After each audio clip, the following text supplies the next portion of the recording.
if we can get this. Okay, so here we go. So you can see here sort of where this problem is. So this is Anthony, and he's resting, he's laying on his back. But right in the center, sort of, I can't move my thumb, like right where my thumb is, where that dark spot is, actually, that is where his sternum dips. It goes down.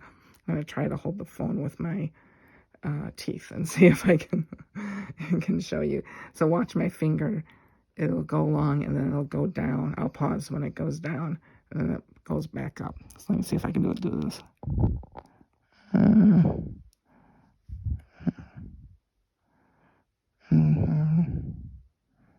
back up. So it goes down like this and it goes down and then back up. And that's so that's the problem. And that indentation has pushed his heart over to his left paw, which is the one that's closest to my thumb, his front right paw. His little face is up there. And so his heart is actually squashing the upper left lobe of his lungs. And so what they're going to do is the surgeons are going to take his little body and make a mold from it around his chest, and then it'll cover around 2/3 of his entire body. And then it'll also go up and sort of around his neck a little bit, around his shoulders. And like where you can see it's really beating hard there, that's the indentation. So anyways, they'll make this mold, and then they'll determine, once that hardens, along either side of his sternum, they'll put a hole, and then several holes, a line of holes, so that the holes will be in between each rib, but on each side of his sternum.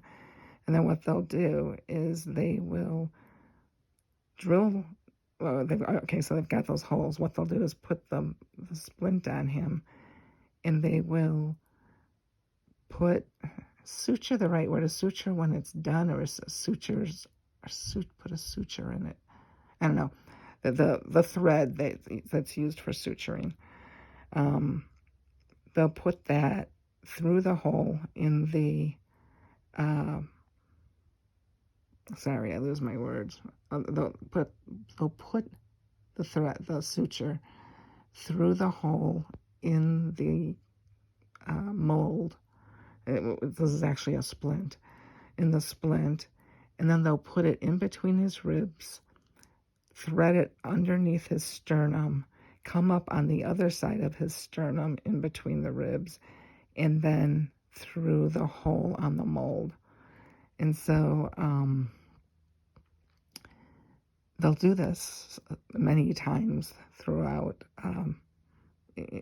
along his sternum. The videos I've seen that they've done it about 6 or 8 times. And then once they have all these things threaded, then they start to pull the sutures up, and then they tie them. And when they do this, it pulls the sternum up, so that if I can do this. So this indentation will pull up, and that should allow his heart then to move back. His trachea is also horribly distended. I'm not sure how that's going to go back, but and his esophagus apparently is quite a bit also. So everything that's inside his rib cage is pretty much screwed up. But with the surgery, usually that corrects it. And I've gone on Facebook pages where people have had people don't get this type of surgery done, but they do have this condition, and they'll have surgery done. And his little dreaming, little REM sleep there. when this is done, it's almost immediate relief. They can suddenly breathe better. Their heart, I can't imagine the heart would just snap back into place. That's one of my questions for the surgeon when I see him, as well as who is actually going to be there besides the surgeon. Are they going to have a cardiologist and a pulmonologist and all those people there ready to act if they need to? So anyway, that's what is going on with my little dude, with my little Anthony. This is Super Kitten Anthony in a fully resting position after having a very large meal. So he's going to be all nourished and ready to go for surgery next week. Thanks for listening.